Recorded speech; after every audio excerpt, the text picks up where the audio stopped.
సిటీలో చోరీలకు పాల్పడుతున్న ఘరానా దొంగను అరెస్ట్ చేశారు రాయదుర్గం పోలీసులు. నిందితుడి నుంచి 2 కార్లు, 7 బైకులు స్వాధీనం చేసుకున్నారు.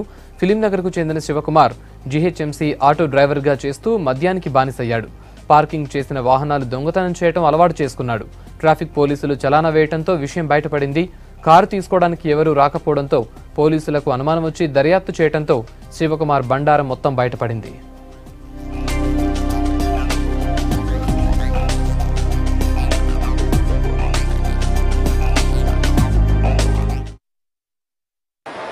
ఆటోమొబైల్ థెఫ్ట్ అఫెండర్ను రాయదుర్గ పోలీసులు అరెస్ట్ చేసి అతని పొజిషన్లో 2 కార్లు మరియు 7 బైక్స్ రికవరీ చేయడం జరిగింది. శివకుమార్ అనే వ్యక్తి నా జిహెచ్ఎంసి ఆటో డ్రైవర్గా పనిచేస్తున్నాడు. తాగుబోతూ మరి తాగిన తర్వాత దొంగతనాలు చేయడం అనేది ఆయన హాబీ. ట్రాఫిక్ పెనాల్టీ పడ్డ ఛానల్లో కూడా మన దగ్గర దొంగతనమైన కేసులో ఆ నంబర్ వచ్చింది.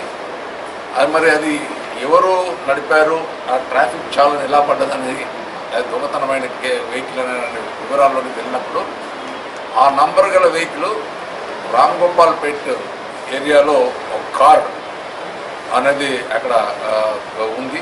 7 వెహికల్స్, ఆటోమొబైల్ 7 వెహికల్స్తో పాటు అంటే 2 వీలర్స్ ప్లస్ 2 కార్స్ దొంగతనం చేసినట్టు